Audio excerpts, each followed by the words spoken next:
You are about to hear an episode of the Turing Rabbit Holes podcast that we are very proud of.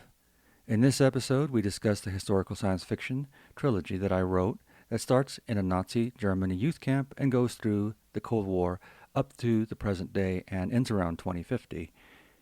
We have some deep dive discussions into some of the parallels between Nazi Germany and the world today, with the rise of nationalistic leaders such as President Trump, President Bolsonaro of Brazil, President Rodrigo Duterte of Brazil, and others. We discuss political identities, political divides, and the fate of our country. Can history repeat itself? We felt that this episode was very important to get out. On that note, there are several glitches in the video that we are not able to correct, namely in one of the cameras keeps going into and out of focus on Gabriel. Also, the middle camera was not proportionally adjusted to the light, and we appear to be glowing brightly like aliens. We appreciate your patience with these artifacts as you enjoy the contents of the episode. If you would like an audio-only version of this podcast, you can download the audio on Spotify, Apple Podcasts, Google Podcasts, Anchor.fm, or wherever podcasts are played. Thank you, and enjoy the show.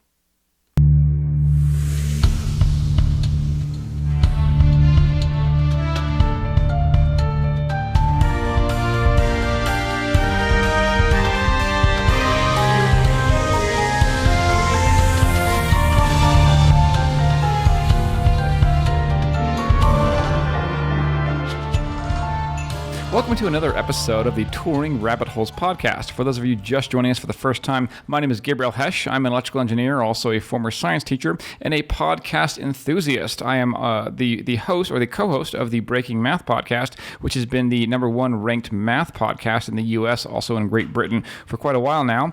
I just love all things science and mathematics and discussions about humanity in general. And my co-host here is Dr. Alaniz. He has his PhD in particle physics. Want to tell us a little bit about your interests, Dr. Alaniz?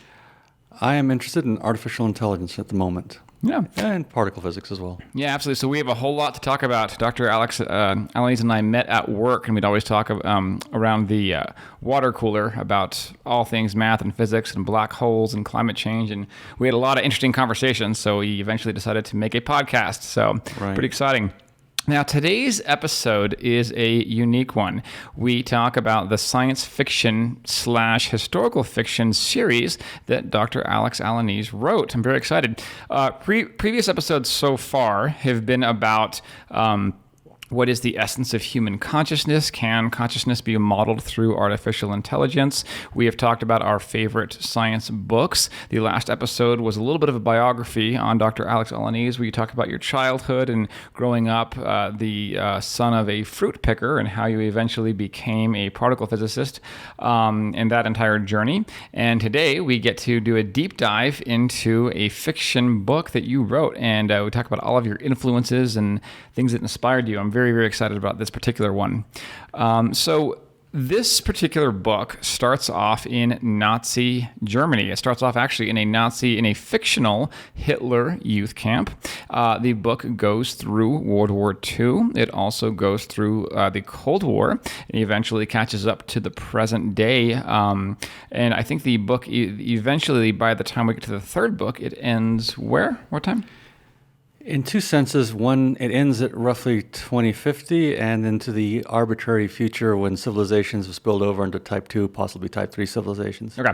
And for those who are not familiar with them, can you explain what a type 0, type 1, and type 2 civilization are? So we humans, we're creeping up on type 1. We're still below type 1. And type 1 is a civilization that is able to control the energy from its star, completely control it. Mm-hmm. Recently, there was a Dyson sphere that we possibly detected and we're exploring. Type 2 civilization would control the stars around the local neighborhood, and Type 3 would control the energy of the entire galaxy that it arose from. Mm-hmm. Okay. Wow. So that's a part of this book. I've actually passed the part in the first book where we talk about the discovery of type 1 or is it type 2 in the first book? I think it's a type 2 civilization. Okay, yeah, that was exciting. Now, I don't want to give any spoilers here. We will get to that later on. This book has some major themes. It's not only about science. What's kind of cool is when you have a science fiction / historical fiction book written by a physicist, one might assume that there's a greater emphasis put on the believability of these science aspects. That's only one element of these books. These books, as I had said earlier, start off in the middle of the rise of Nazi Germany, and there's some very interesting reasons why you may have chosen that, which we'll get to in a bit. The big themes in this book include the rise of nationalism, also with that, polarizing politics, much like we see today. We see arms races in this book. We tell us a little bit more about the themes as they apply to human and societal behaviors. So you mentioned something interesting, and I think you'll notice that the title War and Peace, Earth, Mars, and Universe are plays off War and Peace. I studied Tolstoy very carefully. His novel, his 1,500-page fine print tome, War and Peace, to try to figure out how to balance, not let history overwhelm the characters, and not let the characters themselves be overwhelming, but to find a good balance. Some of the topics are how, as you said, nationalism rose in Italy with Mussolini under Hitler, and Germany and Japan under the Emperor, and what parallels there are to today. And I conceived of this book back in 2004, long before what we're experiencing right now in movements all across Europe and Latin America, like Brazil with Bolsonaro, I believe is his name. This is fascinating because this has been a major thing that I've seen. A major theme that I've seen discussed in news outlets and talking heads. A lot of people talk about the rise of nationalism the world over. It's not just the United States, as many would consider President Trump more of a nationalistic. I think he himself calls himself that, so that's a very fair thing. But not just here, as you said, it's in Brazil, it's in the Philippines. Mm-hmm. So this is a strange, I say strange time, but I guess all time is kind of a strange time, but we certainly see it. May I ask then, if this was many years before the election of President Trump, what inspired you in 2004 to write this? Good question. It was a dream, and it was a dream based maybe on a mural of Churchill's phrase in Santa Fe, New Mexico, that those who don't know history are doomed to repeat it. Okay. And I don't know if that inspired the dream, but it was a dream of educating today's young people about how history can repeat itself, and not always the same. I mean, we have an internet now, they don't, but the themes of nationalism, the themes of being anti-foreign, the themes of isolating specific groups of people like the Muslim ban, or calling Hispanics rapists and murderers, and whatever other politics are going on, reactions in Germany to say to the Syrian refugees. Mm-hmm. It was this notion that things like that can repeat again, and we have to watch out, especially now, because back in the 30s they were pre-atomic weapons. Now we are thermonuclear weapons, and now we have Big Brother, and we have the super internet coming out there, the Internet of Things. Yeah. And so it's a different world with the same motifs, but more danger. Interesting. Wow. And when I think back to 2004, that was, I believe, that was before the Obama administration. I think he was elected in 2008. So that was part of President George W. Bush's second term, I believe. And his first term. First term, and I was, at the time, I was a postdoc in the Stockpile Stewardship Program at Los Alamos National Laboratories, making sure that our nuclear weapons, a small part of it, the implosion part, it worked. Yeah.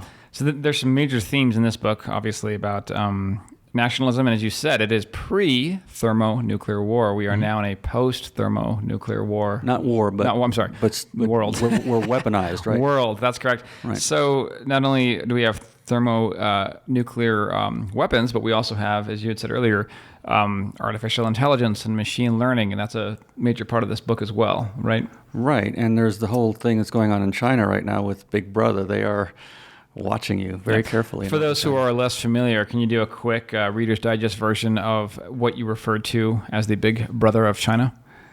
So apparently you have to have, on your smartphones, you have to have state-sponsored apps, and you have to be socially responsible, and you get brownie points or negative points, depending on how you behave. They are watching you very carefully, and they're even grabbing everyone's DNA at this point. Oh my God. Wow. That's interesting. That's interesting. To shift gears real quick, so obviously this is a science fiction book, and it is written by a physicist. I'd like to ask you, what are some of the science fiction elements in this book? And by that, I mean some of the, say, technologies that don't exist but perhaps could. So the first book cuts out in 1962. So it's a strong science. It's strong science. It's strong history. It's the second book, The War and Peace Mars, that once it gets past the 2020s, it begins to deal with topics of wealth gradients, and it begins to deal with how the extremely wealthy will have access to immortality technologies as they come online, and how that will itself run away with the super wealth gradients. Book 3 is now pushing into the plausible hard science fiction, if you will, of uploading into machines, of being a being who's access to the Internet of Things in your mind, and being able to crawl around wherever we have sensors throughout the solar system and throughout our planet. Wow, interesting. Yeah, that's fascinating. In a lot of the episodes of this podcast, actually ones that I've done already, ones that we've done already on consciousness itself and what can science explain consciousness, I often, and actually some of these I haven't done yet, but I have planned. I talk about the role of how our brains gather information about our world around us from senses, and what it might mean to extend those senses. Right. So this might be a sort of a super intelligence per se, if it ever happens. Interesting. So, and by strong science fiction, I mean that I didn't just upload via some Hollywood scheme, some Like The Matrix? cheap show Just plug right version of plug-in. I make it gradual. I make it so that the very rich can afford these nanobots that swim inside our body, doing repair work, et cetera. But in the brain, they sit there monitoring the neurons that we're born with, and doing so watching the I/O, the input-output of the brain cells, and as we grow old and these brain cells die off, well, they plug in.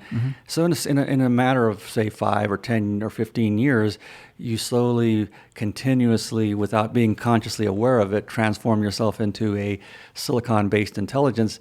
And guess what? You can RF, radio frequency, your way into the Internet and become much larger than you once were. Wow. So little minor spoilers there, but that's just the coolest thing to talk about. Wow. It's scary and awesome all at the same time. And maybe copies of you are running around. How do you synchronize? Wow. Oh, man. Crazy.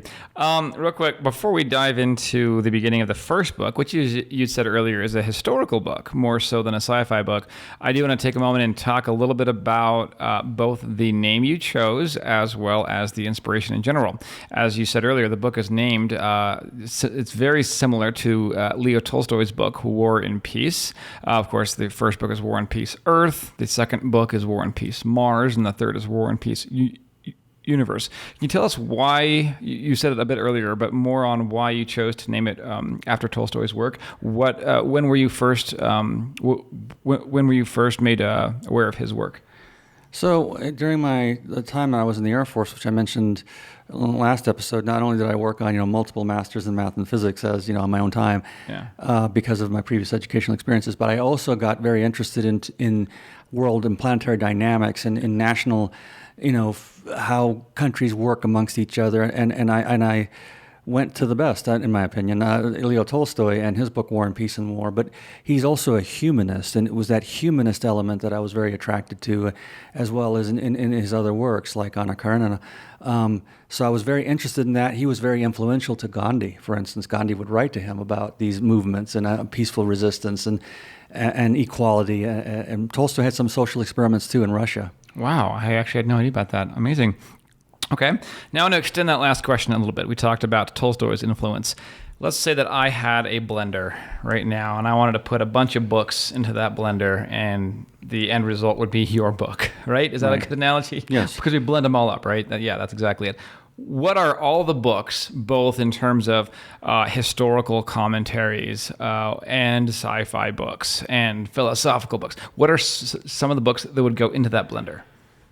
So the other great author of the time would be Victor Hugo, and he wrote Les Miserables, and he wrote Notre Dame de Paris, and he wrote Toilers of the Sea.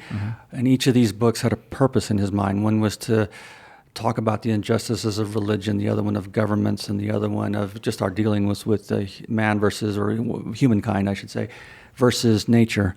And he was a pantheist. He saw little gods and everything. So I find his writing very vivid. And the other one would be Arthur C. Clarke here in 2001. You actually brought it, didn't you? Yes, I did. Ta-da! And in 2001, the inspiration from that is that a civilization from somewhere in our galaxy crawled out of the oceans as slime like we think we did, and evolved, and eventually evolved into spacefaring people, uploaded, and now explore the universe as a very advanced Type 1, Type 2 civilization. And so I wanted to take Arthur C. Clarke's 2001 and go, got that. That's very abstract. It makes sense, but now here we are. And if we're the ones that are going to take that next step, if we're going to upload, if we're going to explore the stars, let me do as hard a science fiction and also an enticing story. You got to have war and peace and war, right? Mm-hmm. Of the future of where humanity might go and the kinds of conflicts we might have and why we might have these conflicts. Oh, wow. Incredible. So, all right. So in that blender, we have Leo Tolstoy. We have Victor Hugo. We have 2001 Space Odyssey, written by Arthur C. Clarke. Anything else to top it off? Oh, probably lots of TV shows and other inspirations. But yeah. Very good. Yeah, maybe a good historical book or so in there. Oh, quite a few books. But like I said, I threw away a couple of 1,000 pounds of books at Los Alamos when I was done with them. Cool. Very good. Very good. Okay. Now, I want to go ahead and dive a little bit more into this first book. I know from having read the first book myself that is a historical fiction beginning in 1926, and essentially the book follows the path of three children. Lisa Raber, is that how you say her name? Yeah, Lisa Raber. Also, Andrea Von Ossiger. That's a very German-sounding name. Heinrich, I think, in my head. But you can pronounce it however you're pleased. Please. As you are the author, if I mispronounce it, you can call me out on it. But you're okay. Very good. And Hans Fritz. Mm-hmm. Yes. Okay. Were any of those three based on actual people at the time? So yes, Lisa Raber is based on Lisa Meitner, the lady who figured out that you can make atom bombs using the liquid drop model that I think Gamow, the Russian physicist, had figured out, and based on her laboratory work on transmutation of elements, and especially with uranium. So it follows her and diverges from her. But I want to do a little bit of honor to Lisa Meitner, who did not share the Nobel Prize for her discovery. Instead, the two Germans that were there after World War II got the Nobel Prize because we wanted to make peace with the Germans. Yes. But we forgot the Jewish woman. Ah, brilliant. Okay. So yeah, you definitely have a lot of historical elements in there. Wow. Andrea Von Ossiger, can you tell us a little bit about him? So his purpose is to become a rich guy to enable future technologies. Okay, that's his purpose. We brought over many rocket scientists and German rocket and jet technology over after the end of World War II. Mm-hmm. His purpose is to be the love interest of Lisa Raber, and through World War II, she's in the beginning of the book. She doesn't realize, or her family doesn't realize that they have Jewish lineage. Mm-hmm. Eventually, that's discovered, so she has to leave Germany, and her path is to the Soviet Union. Eventually, through World War II, he ends up in our Alamogordo Air Force, in the Army Air Force bases out in California, Edwards Air Force Base today, Muroc back then, and he is the guy who's going to have an idyllic American life, an American wife, an American family. He becomes the billionaire. While she, Lisa Raber, Lisa Von Ossiger at this point, becomes the nuclear weapons designer, and I get into the history of the to the limits that I can of the Russian program, and the future Russian Nobel Peace Prize winner Andrei Sakharov. Oh wow! So it's very interesting to do that. Hans Fritz, tell us a little bit about Hans Fritz, the third. This is a big spoiler alert. Albert Einstein and his wife, I'm blanking his wife's name, Mileva Merrick. They had a child, a little girl out of wedlock, and she disappeared from the history books. Mm-hmm. She's just the right age to have had a child at 15, and I get into how that happened. And so he is unbeknownst, Hans is unbeknownst, the grandson of Albert Einstein. So he's Jewish. He doesn't know it. By adoption. Okay. And he becomes a virulent, blood-lusting Nazi. That's right. And he is a horrible character. Yeah, he is. He's one of the officers in the SS. Yes. Okay. Yeah, he was an intense character. He's a character who is written such that you have a hatred for him. That is, unless. But I did what Tolstoy and other historians do. I as the author don't inject that. I let the actions, if you will, if I see it as a movie, I let the actions speak for themselves. What he does, the brutality he commits against people. He's the one who starts tracking down Jewish scientists, and through that eventually discovers that his rival, Lisa Raber, is half Jew, a quarter Jew for her, and her parents are half Jews. Interesting. So it starts off with these three. They're friends. They start off as friends, and they're at a fictional Hitler Youth Academy for children who are gifted in the sciences. And we already talked about the three. So basically, Hans Fritz, since we're on him, in this book, he establishes the theory of quantum teleportation far ahead of its time, and he became one of Hitler's most rabid SS killers. His quantum teleportation theory plays a key role in the war for control of the solar system in the third book, War and Peace Universe, which is, we'll talk about that in a future episode. You had also mentioned that this was first conceived in 2004 as a historical fiction, and the theme here is that history is, we are doomed to repeat it for those who don't know history. I don't know if there's a more elegant way. There's criticisms to those statements, but that's I think there's a lot of truth to that statement, to that idea. One of the things that I actually wish I had mentioned earlier on, real quick, is for those who are interested in reading this book, can you tell us where our listeners and viewers can get a hold of a copy? So I think they're in the Google, whatever you would call it. They're in the Google Play Store. They're on Amazon.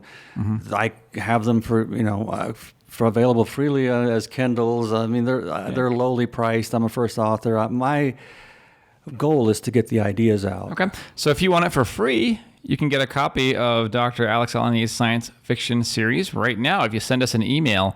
If you email us at, I've got a couple emails. You can email us at touringrabbitholespodcast@gmail.com. I plan to release this on my Breaking Math channel as well. So you can also email us at breakingmathpodcast@gmail.com, and we will send you a free copy of the trilogy if you'd like to read it yourself. So before I forget, just a very important little aside, is the kind of history that I get that might surprise American or readers around the world or all readers because time has passed, is that where did the idea of eugenics come from? Is it everyone thinks it's a Nazi Germany idea. It actually came from the United States. We would have science fairs and we would talk about eugenics, and we actually conducted sterilizations, and this is what inspired Hitler. And this is what inspired the Germans towards that path. Wow. We started it and they furthered it. It's an honest broker history of how the world came from that time to our time. Wow. Goodness. Oh my. Wow. Yeah, that's interesting. Who we think started things isn't always who actually did start certain ideas. So let's talk a little bit more about the main characters here. Tell us a bit about Andrea Von I'm sorry, how do you say his last name? Ossiger? Ossiger, yes. Ossiger. Okay. So I understand in the book, his mother, Frida, is from the highest levels of German society. Why did you choose that? Well, I needed a giant castle academy that's fictional for the Hitler Youth School to appear for gifted and talented children in science and math. So that's her role. But it's also to introduce Hitler. She is high enough. She is a high enough German society lady that not through her, but through her second husband, he pulls in Hitler her second husband falls in love with Mein Kampf, which is the book that Hitler wrote when he was in jail for what they call it, the beer hall putsch rebellion. And he sat in jail writing his Mein Kampf, My Struggle. And in my fictional work, it's that man, the father-in-law, the stepfather of Hans von Ossiger, who pulls in the Hitler character. And so you begin to see Hitler as this kind of background character, and he's human, and he goes to soirees, and just see this character. And like I said, neutral from my point of view as a writer, but you're judging how this man is going to create the monstrosities that are going to happen. Yeah, he certainly is. Yeah, he makes appearances throughout the first book occasionally. Again, which knowing world history, that certainly draws the reader in and to want to find out more about it. Tell us a little bit about academy life at this Castle Academy.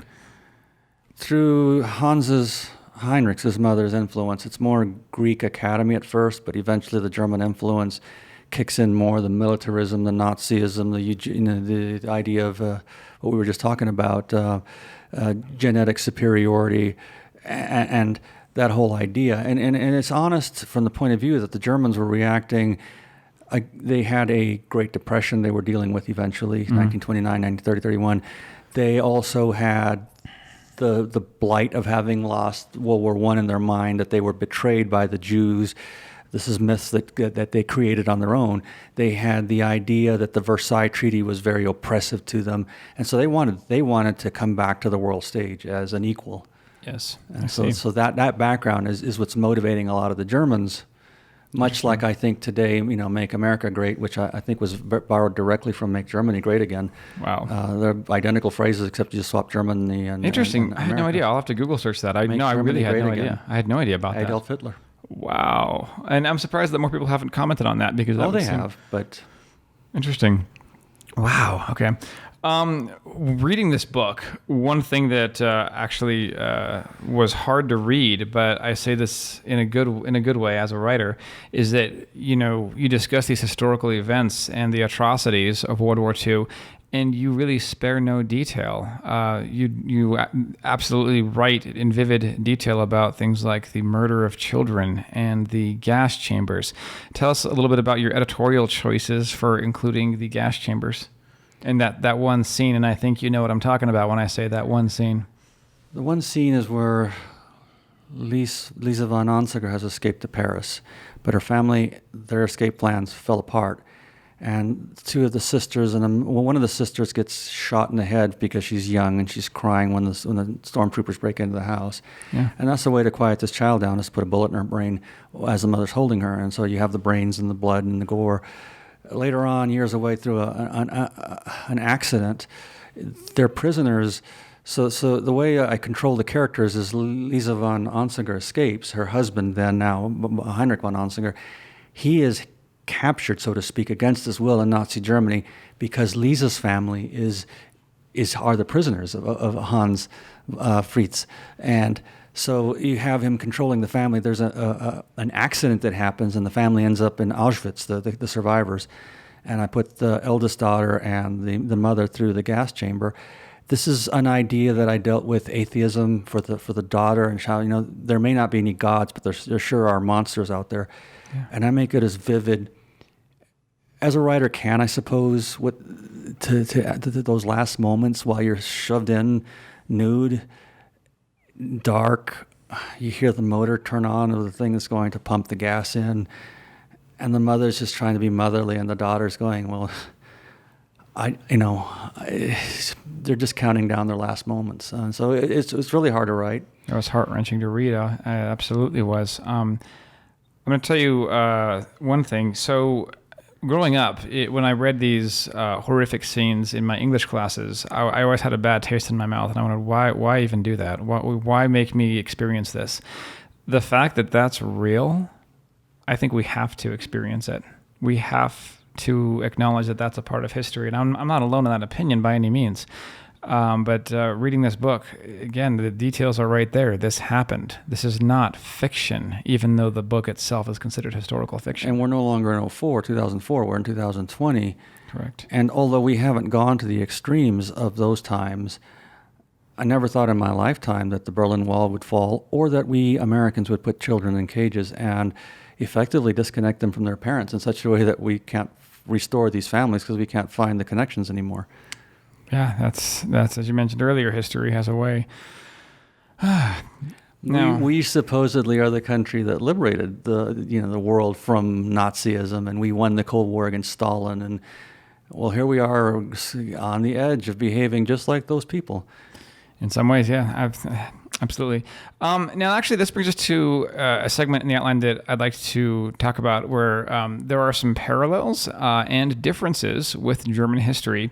Now, actually, as we were writing this outline, did you mean this to say the world now has some parallels, has some similarities and differences? Or are you talking about how your not book? Only the world, but the country that I'm watching transform as I go through it through my life. Okay.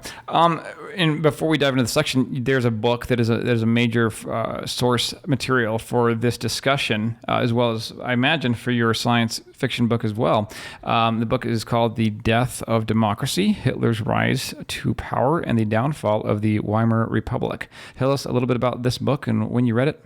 Actually, this book is a 2020 book. Okay. But it does a wonderful job. This book by Benjamin Carter Hett, The Death of Democracy, does a wonderful book by going back in time and looking at the differences, what was going on in Germany. He makes a conscious effort not to talk about today in the United States.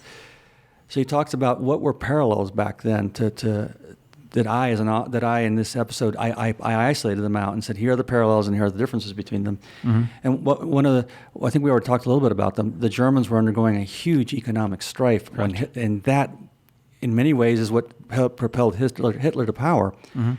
What was going on in the United States, other than candidates on the Republican side saying our country's gone to hell, and we're way behind, we're the mocking, we're being made fun of by the world.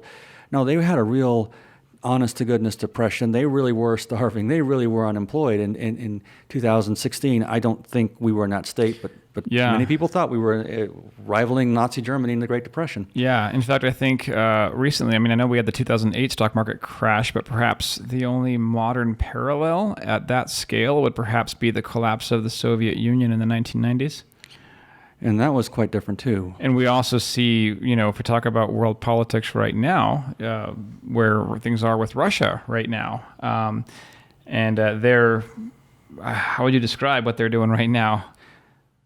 They are the 12th largest economy of the planet, roughly, and California is probably around 4 or 5. Okay. So that just gives you an idea. They can't even hold on against California. Yeah. But they have parity with us in the nuclear weapons considerations. So that's what props them up. Yep. And they are a mafia state who loves to use the internet. Yeah. Cozy bear, I hear.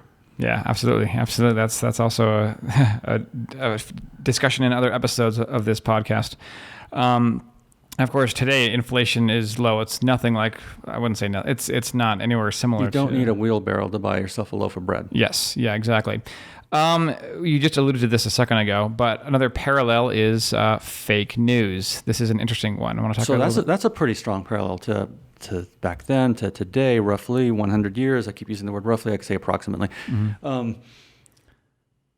They were under the belief, as were all countries, as World War I was being fought, that they were winning. And then the day comes, we have an armistice, the war's over, we lost. So there was an immediate reaction to, so the newspaper has been lying to it. The newspapers have been lying to us all this time. Yep. So they had a intrinsic and good reason to have distrust for the media that I don't see why we would have that other than, this growth of monolithic viewpoints. Yeah. It's very, very strange this day and age. And as you said earlier, fake news is nothing new. But so in all my time growing up, oh gosh, I was in middle school when Bill Clinton was in office. That gives you my age. There you go. In all of my time, I never remember fake news being discussed as often as I do now, and seeing its rise on Facebook, where you have, fake groups of doctors who are promoting demon medications, sperm, and medications that do not pass peer review and randomized clinical trials. Yet they're promoting it like it's. This is crazy. It's absurd. I've once heard that. I'm sorry. Let me rephrase that comment. I saw a meme on Facebook a while back where someone was talking about when I was very, very young. My mother would say, "You be very careful on the internet. You never know who you can trust. You don't talk to strangers and don't believe whatever you read." And then now it's, with all due respect, baby boomers who are falling for fake news at alarming rates from. There was this joke on the meme. It was like patrioteagle.org or something, where they'll tell you anything that they want. I work in the military-industrial complex. Except for COVID, I traveled quite a bit, and I interacted with either retired military or active duty military or defense contractors who probably also had a military background. And the kinds of things that surprise me about the effectiveness of fake news and I don't know what it is, because these are otherwise patriotic, intelligent people. They came to me soon after, say, President Trump won the election. They would come to me and say, now the stock market can start going up, because of course it wasn't going up under Obama. And all it takes is click, click, click. You want CNBC, you want Wall Street Journal, I'll click, click, click, click. Here's the graphs. Yeah. What are you talking about? The stock market went down under Obama. Yeah. It went down under the previous Bush. And went linearly up. Things like, We're talking about right now the bounty on American troops by Putin. Any president that from my history would have addressed that. Said, this is not tolerable, Russia. There will be consequences for putting bounties on our troops. I've not heard the president say anything whatsoever once to discuss this. And yet, if I go to work today and I have my colleagues, those aren't the issues on their mind. It's not the troops that they support supposedly by their job. Yeah. It is, Antifa. It is this movie star. It is Ocasio-Cortez. It is... That's what's in their world. And so what I do is I put on Fox News and New York Times and Washington Post, Seattle Intelligencer, Austin American Statement, Chicago Tribune. I can run out of breath multiple times, and I put them all side by side. And so in Fox, you'll see tiny little headlines way, way down there. Russians put bounty on our troops. Movie star issues way up here.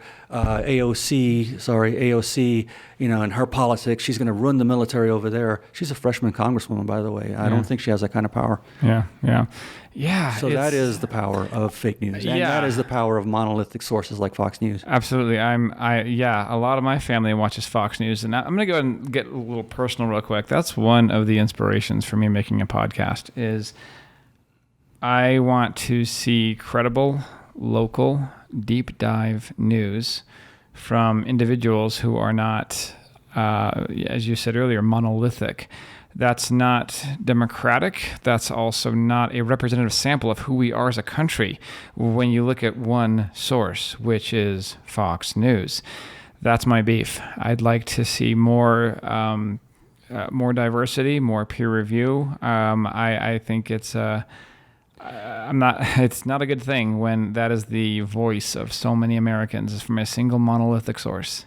If these people who support the warfighter community, it's their job to understand the world. It is a responsibility based on what they do for a living and who pays their checks. And so I consider it civic irresponsibility to the point of that phrase from Russian intelligence that the monolithic citizens of our country are de facto useful idiots to the cause of the mafia state that Russia is at the moment. Correct. And I think that I'm happy with one thing. I have been able to have some very well-mannered discourses with people of varying persuasions, including people who voted differently than I voted. And it's been kind of cool. I've seen it happen on a podcast format where you can deep dive an issue. Like you go into an issue, you talk about assumptions and definitions, and you examine different news sources. That doesn't happen typically, let's say, on the internet in comment sections where people are vitriolic toward each other. But one thing that I find some encouragement with is I'd like to, have an actual historical political analysis show in a podcast format, and with people who have a good relationship with each other and an assumption that we're just trying to get to the bottom of these issues. You know what I mean? So my approach is the honor code of the military academies. I will not lie, cheat, steal, or tolerate those among us who do. And that is considered to be a minimum standard of behavior when you go through the military academies and you commission to become an officer. I did not go through academy. I went through officer training school. It was the same motto. It was the same minimum standard of behavior. Mm-hmm. And I ask, is this consistent with what you see? Is this consistent with the political leadership that we have in Washington right now, especially at the White House, especially among Senate Republicans? Is this consistent? Is this, I will not lie, cheat, steal, or tolerate those among us who do? Is weighing Russian Putin's word versus our intelligence community, is that consistent? And with defending the Constitution? And I'm trying to bring them back to their roots, And so I try to be polite that way. I'm not going to do tit for tat on AOC or Hillary Clinton having Pizzagate and doing sex crimes in a basement of some pizza store. Yeah, I'm not going to do that. I'm going to get into the big picture. Yes, absolutely. Yeah. So I know we went on a little bit of a tangent there, which is fine. But I want to talk a little bit more about the parallels, about things that are similar and different with Nazi Germany and with the world that we have right now. One thing I'll mention is that unlike Germany at this time, America has never lost a world war. Yet there is a growing market for and a hunger for this fake news and a continuous attack against the free press throughout the world. Now, one of the things that I want to talk about is that unlike Germany at this time, America has never lost a world war. Yet there is a growing market and a growing hunger for fake news. Just look at the numbers for anything like InfoWars or any of these other news sources that are not credible at all. And also notice the continuous attack on the free press throughout the world. In fact, in this last couple of years, a major attack on the free press happened with Saudi Arabia. Right. I believe the reporter is Khashoggi. Correct. Jamal Khashoggi. Jamal Khashoggi, and he was, I believe, part-time with the Times or with the Post. I can't remember which paper it is. Yes. And apparently one of the leading, I forget his initials, the leading Arab sheikh in Saudi Arabia had him assassinated. The CIA reported this way. This is in CIA official documentation released to the mass media, reported by all of our journals, and the president would just kind of ignore that. Correct. Yeah. In fact, I would think that maybe in his own language he wouldn't mind something like that happening to our press. Yeah. In fact, I know it was on 13th of December of was it 2019 or 2018? You got me recently? on that. Okay, I'll have to look it up. But in recent years, in opposition to the White House's position, the United States Senate unanimously passed a resolution that held held bin Salman accountable for it. Oh, and you know what?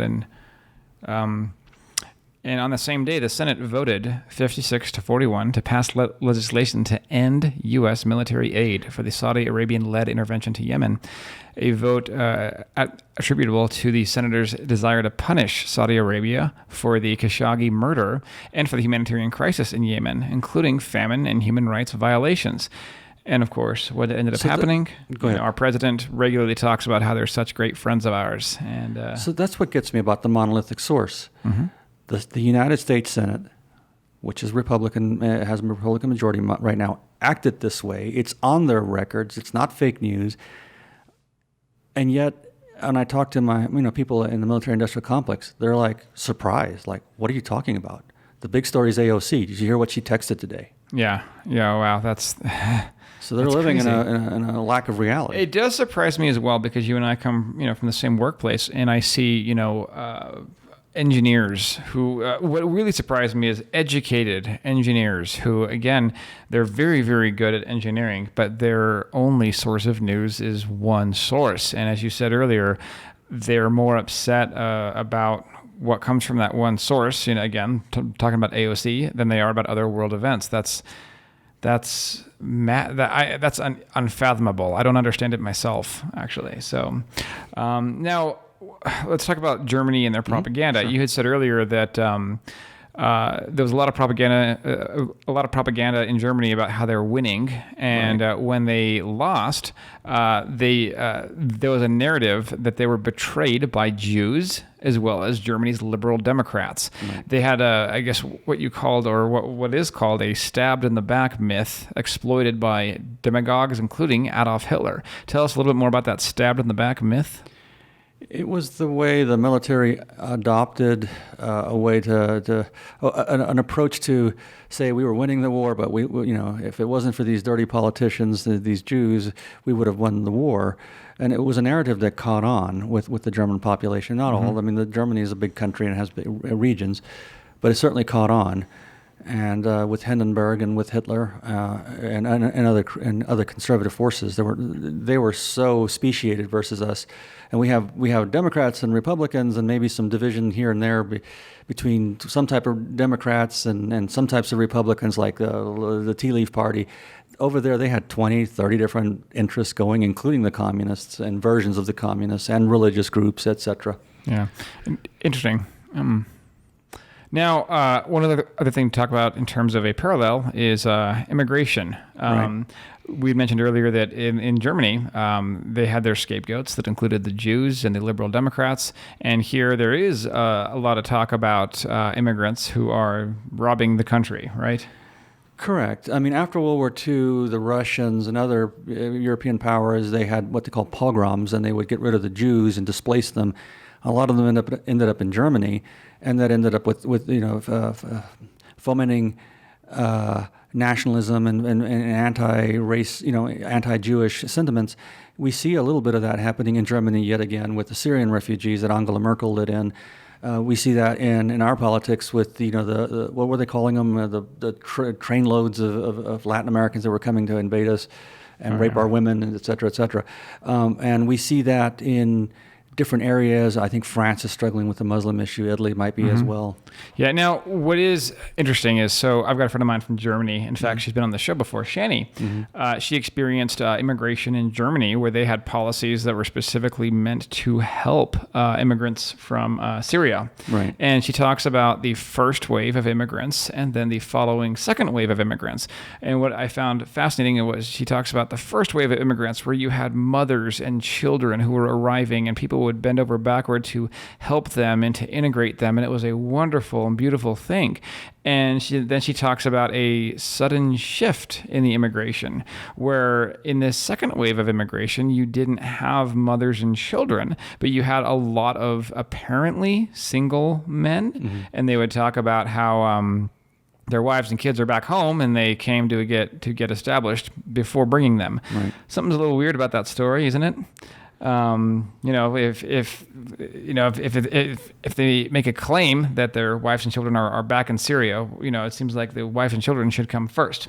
Having said that, there were incidences in Germany where you had a mass increase of rape in a given time, and it was after the second wave. I only bring this up because I know that immigration is a complex issue, and I think it's fantastic that Germany, maybe this was out of guilt in part, but they went out of their way to accommodate a humanitarian crisis, and it wasn't perfect. But they had, national policies to accommodate these people who were in need, and it was clearly black and white.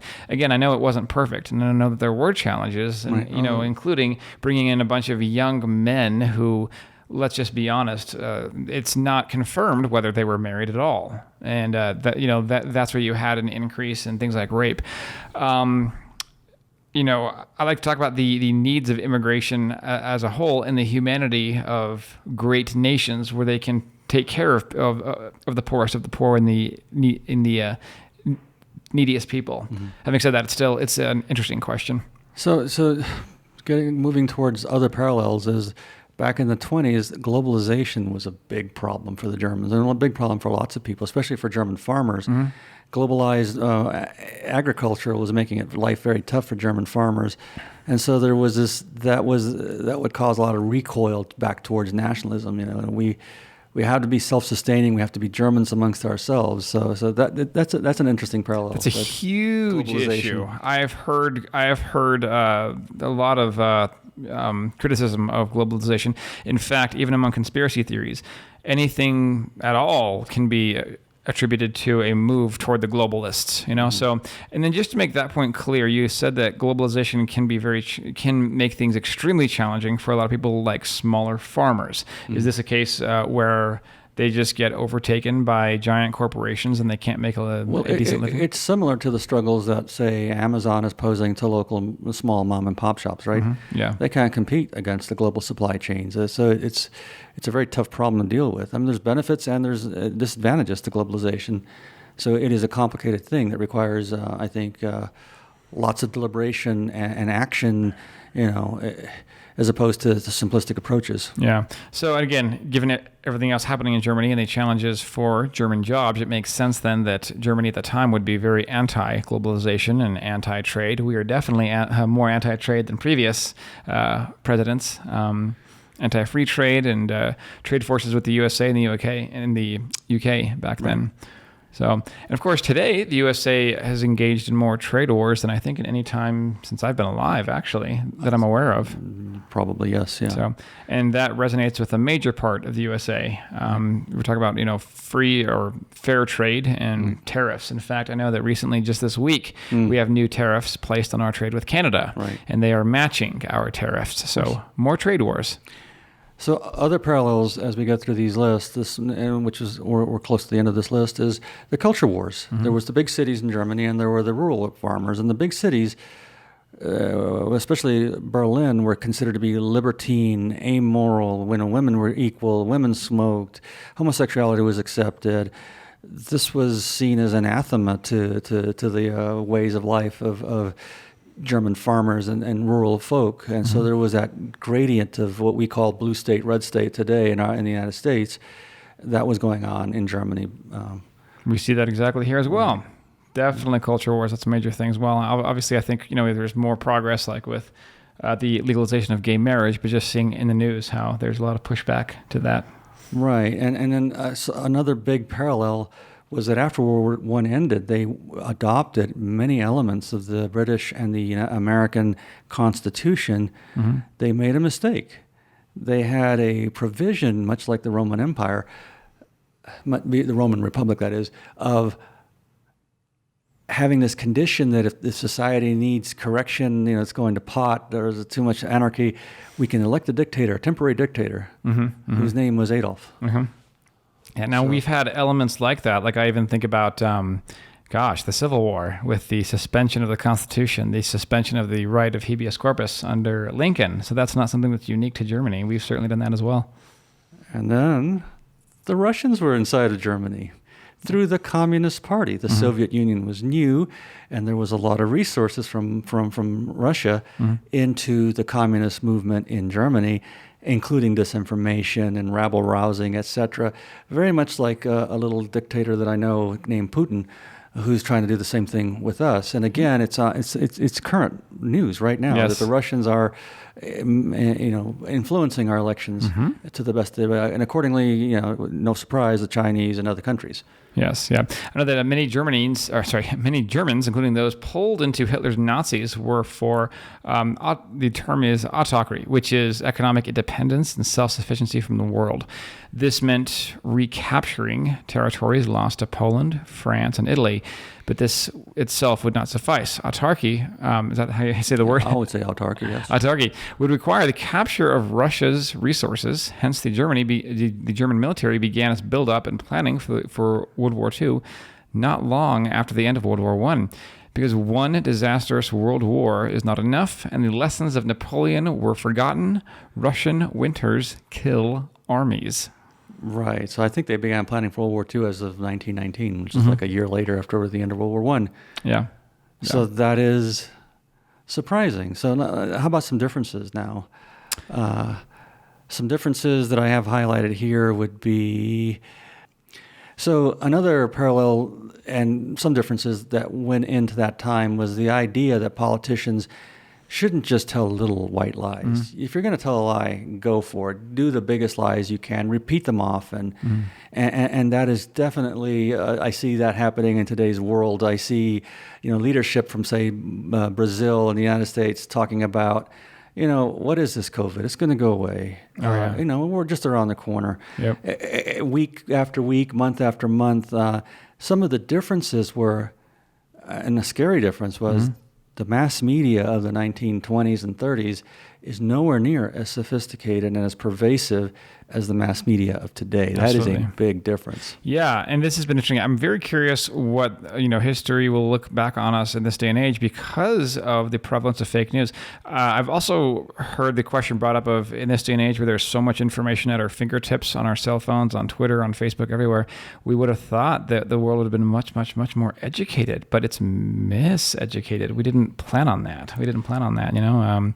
It's as you've written in this outline, we have a hackable cloud-based communication system. Back then they didn't. The internet and the president promoted a doctor promoting hydrochloroquine while warning the dangers of having sex with demons. And in fairness, a lot of my friends who do believe that hydrochloroquine is being suppressed as a treatment or possibly a cure for COVID-19, a lot of them don't believe in the demon sex aspect. But even so, that doctor was promoted, and it certainly hasn't passed peer review with a statistically relevant sample size. Right. No, in fact, they have done studies, and what the studies have come back is that it actually does more harm to those who have advanced conditions, cases of COVID. There's less people that survive the disease on this protocol versus those who are not put on hydrochloroquine. Hydroxychloroquine, I believe, is the correct molecule. And so that brings us to hope. And we'll go through this quickly. The last book here is The Return of Great Power, Rivalry by Matthew Krennic, and I believe that's also a very recent book. Okay. And if I can start, it looks at democracies going back to Athens, which is a direct democracy, versus Sparta. And then it moves on to, I believe, Venice and its rivals. Oh, no, sorry, Rome, which was a democracy before it became a dictatorship, and then Venice, and then the Dutch, and then the British, and then us, and our rivals during all this time. And some of the highlights, and I think we should do this in a full episode later, is democracies engender trust, and they engender entrepreneurship. They engender, this energy to move forward. Whereas if you imagine yourself in a say the times of Stalin and Gulag, Yes. You're not going to stand out like a sore thumb because you don't want to end up in Gulag. Yes. No one has the courage to be inventive. Everyone's secretive. Everyone's keeping them to themselves. The flow of ideas collapses. And whereas in democracies with free presses and we engender trust in our financial systems, you have all this kind of progress. And so I'm not too worried about the Chinese overlords and their Orwellian approach or the Russians. I'm not too worried about it if we democracies can keep our democracies, if we can keep trust in our institutions, trust in the free media. And so that's what that book goes into, quite a bit of deep history of Venice versus its rivals and Rome versus its rivals, etc. Interesting. Yeah, here in the outline, you talk about how in book 2 and 3 of the trilogy, it's a post-Trump world and leads to a second American war. Oh, did I jump ahead? No, please do. Yeah, there's I play the game. Okay, let's do it. Let's see. Let's fight out the Civil War again, and let's devolve into red states and blue states and keep them equally nuclear armed. And I go through that. I go, what happens to women's rights? What happens to life in a red state under a red country? Yeah, interesting. So, as you said, this is where you leave behind a stalemate with the blue states, as both the Confederacy and the Union retain nuclear weapons arsenals. There is a stalemate in terms of nuclear. They're equally armed to the teeth. Yes. But one of them collapses. Their vocabulary collapses. They can't handle three-syllable words. Evolution becomes volution. Women's rights goes away. Their people try to escape to Mexico because some of the red states border Mexico, like Arizona and Texas, and they just want their freedom. That they remember America used to be about, but their own country kills them as they try to cross over into Mexico for freedom. Yeah. Not that Mexico's any better in my fiction, but it has freedom. Yes. And the blue states continue to develop science and technology, and they are thinking we have to protect humanity. Let's get a Mars colony going, and so that's where some of the science fiction comes in, going into building a lunar and Mars colonies to have a backup plan for our species. Wow, interesting. Wow. I can't wait. Now I haven't read that far yet myself, but I certainly look forward to it. So those books 2 and 3 go into quite a bit of differences. For instance, and I say dictatorships tend to make mistakes. Well, I can think under Napoleon, they made one big one. They invaded Russia. Yes. Hitler, Hitler, he made a big one. He invaded Russia. Yes. I think the Chinese oppression of civil liberties and the free press is going to do exactly to China what Stalin did to Russia, is make this a state that's dead and gray and not full of invention. I mean, China cannot match landing Chinese on the moon yet. Yep. They can't match Elon Musk. I think he's an immigrant, right, from South Africa. It's that free enterprise here and laissez-faire and some laws and regulations to keep things a little bit balanced versus that oppression in China. Yeah, I want to mention something real quick that I find interesting. Now, in the book, obviously, you talk about red states and blue states, and it's clear here that you talk about red states very unfavorably, and you talk about blue states as progressive, or rather technologically more advanced, and even going off to Mars. And you clearly talk about red states losing their vocabulary. So it's probably no secret where you lie on the political spectrum. I think, but then I hear you talk about freedom and the value of freedom, which when I talk to a lot of my let's say conservative friends, they always talk about valuing freedom. So I find that kind of cool, because their biggest rather if you watch Fox News, often they talk about the fear of communism or the fear of big government, whereas the freedom from big government is something you very much value. And you talk about in this book, like that's how innovation happens. And even in your commentary on China, you have to control wealth gradients. And we go back to the robber barons 100 years ago, or a little bit more than that. And the wealth gradients get so extreme and the working conditions get so extreme for the poor that something has to stop. Unions and legal action to protect children and protect labor, there has to be a balance. So yes, I'm very laissez-faire in a certain sense, but I'm also very pro-government. In the United States, I don't worry about taking a drink of water. In Mexico, they say watch it. Yep. In other countries, the food might kill you. The airplanes that they fly might kill you.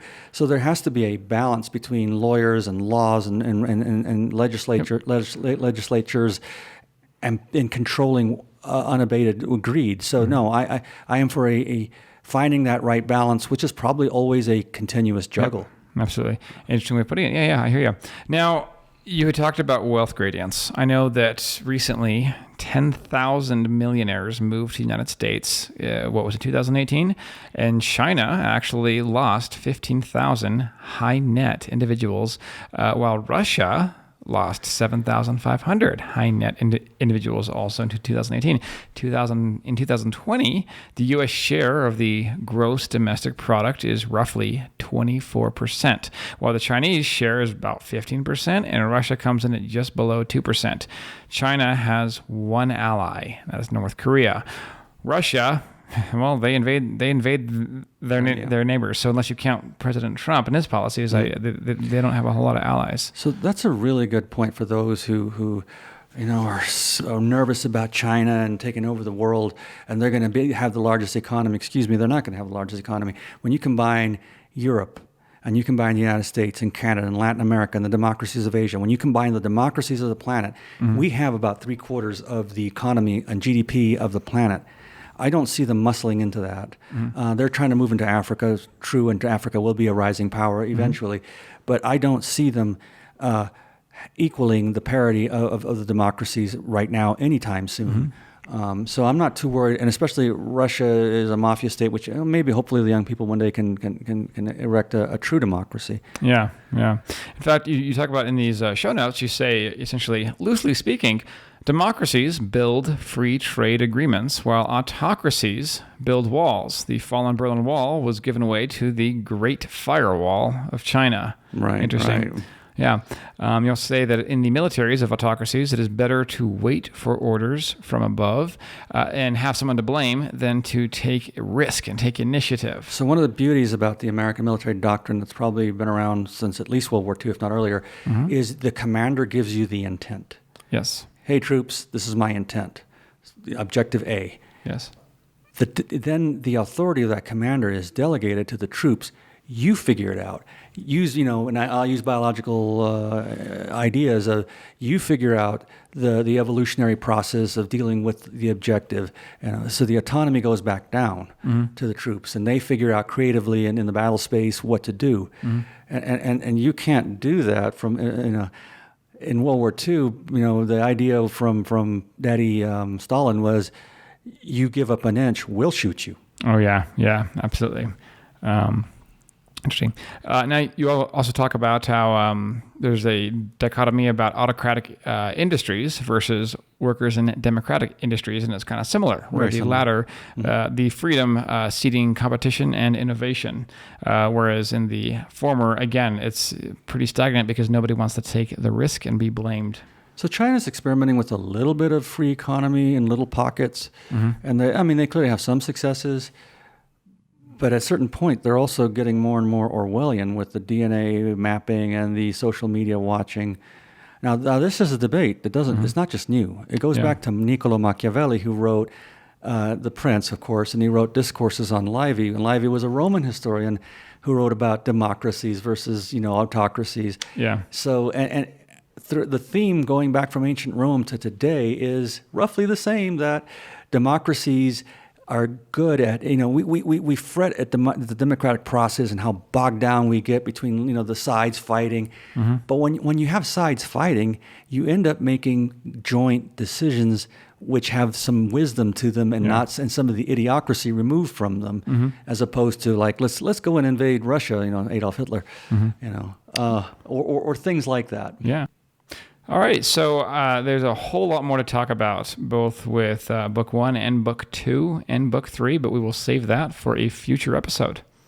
And we'll also do some more science fiction-y stuff that's fun. Oh, totally, yeah. Immortality, uploading, Join us next time, and we'll not only talk about more geopolitics, but the science of uploading one's consciousness, if that can be done. Also, again, if you want a free copy of the book, just send Alex an email, touringrabbitholespodcast@gmail.com, and we will make sure to get you don't even have to send an email. They're available just, I think, on our site, STEM to Me, or they're available. We'll make sure that you have Check our drive. Check the show notes. Drive, yes. And thank you for joining us. Thank you.